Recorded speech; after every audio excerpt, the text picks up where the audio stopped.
7 अक्टूबर 2023 से 7 अक्टूबर 2024 के बीच दुनिया में काफ़ी कुछ बदल चुका है, लेकिन जो नहीं बदला वो है दुश्मनी की दीवार। वो दीवार जो इजराइल और फिलिस्तीनी संगठन हमास के बीच बनी हुई है। इजराइल और हमास के बीच जंग को 7 अक्टूबर को 1 साल पूरा हो चुका है, लेकिन साल भर से हो रही ये जंग अभी भी जारी है। इजराइल हमास की लड़ाई में अब लेबनान का संगठन हिजबुल्लाह भी एक किरदार बन चुका है। हमास और हिजबुल्लाह दोनों मिलकर इजराइल को निशाने पर ले रहे हैं। सिर्फ ये दोनों संगठन ही नहीं, ईरान ने भी इजराइल पर हमले तेज कर दिए हैं। इजराइल हमास के बीच जंग की पहली बरसी पर हिजबुल्लाह ने 7 अक्टूबर की सुबह इजराइल के तीसरे सबसे बड़े शहर हाइफा पर रॉकेट दागे, जिसमें 2 सैनिकों की मौत हो गई। तो वहीं इजराइल ने भी दक्षिणी लेबनान और राजधानी बेरूत में एयर स्ट्राइक करते हुए बमबारी की। इजरायली सेना ने उत्तरी गाजा से 5 और दक्षिणी गाजा से दागे गए 9 रॉकेटों को हवा में ही नष्ट कर दिया। रॉयटर्स की रिपोर्ट के मुताबिक इजरायली सेना ने कहा कि दक्षिण लेबनान में हिजबुल्लाह के ठिकानों पर इजराइल की ओर से बमबारी की गई है। दोनों ओर से जारी बमबारी में 2 सैनिकों की मौत हो गई है। अब तक लेबनान के अंदर 11 सैनिकों की मौत हो चुकी है। तो वहीं इजरायली हमले को लेकर लेबनान के स्वास्थ्य मंत्रालय ने कहा कि इजरायली हवाई हमले में 10 फायर फाइटर्स की मौत हो गई है। दूसरी ओर हिजबुल्लाह ने दक्षिणी लेबनान से उत्तरी इजराइल के हाइफा शहर में जो रॉकेट दागे, उस हमले में कम से कम 10 लोगों के जख्मी होने की खबर है।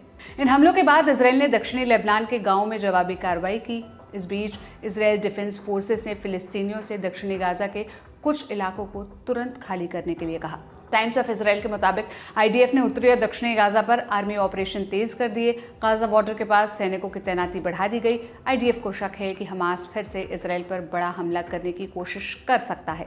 हमास के साथ जंग के 1 साल पूरे होने पर इजरायली प्रधानमंत्री बेंजामिन नेतन्याहू ने कहा कि हम अपने क्षेत्र में सुरक्षा में ज़रूरी बदलाव कर रहे हैं। ये बदलाव देश के बच्चों की खातिर, ताकि हम उनके भविष्य को सुरक्षित कर सकें, ये सुनिश्चित कर सकें कि 7 अक्टूबर को हुआ वो फिर से ना हो।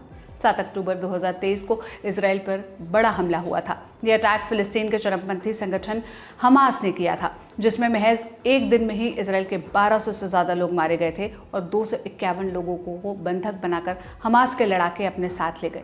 इसके बाद इजराइल ने हमास के खिलाफ युद्ध की घोषणा कर दी और गाजा पट्टी में सैन्य ऑपरेशन शुरू किया।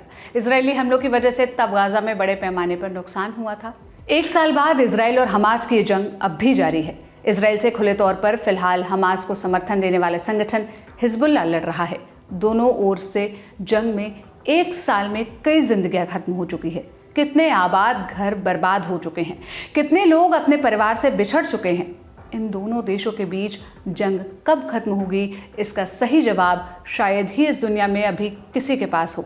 लेकिन इस जंग से जो बर्बादी हो रही है, उसकी तस्वीर पूरी दुनिया के सामने है और बर्बादी की वो तस्वीरें जो सवाल पूछ रही हैं, उसका जवाब सिवाय खामोशी के कुछ नहीं है। इस मसले पर जो भी अपडेट्स आएंगे, हम ललन टॉप के जरिए आप तक पहुंचाते रहेंगे। इस वीडियो की स्क्रिप्टिंग की थी मेरी साथी सुप्रिया ने। मेरा नाम सोनल है। देश और दुनिया की तमाम खबरों के लिए आप ललन टॉप देखते रहिए। शुक्रिया।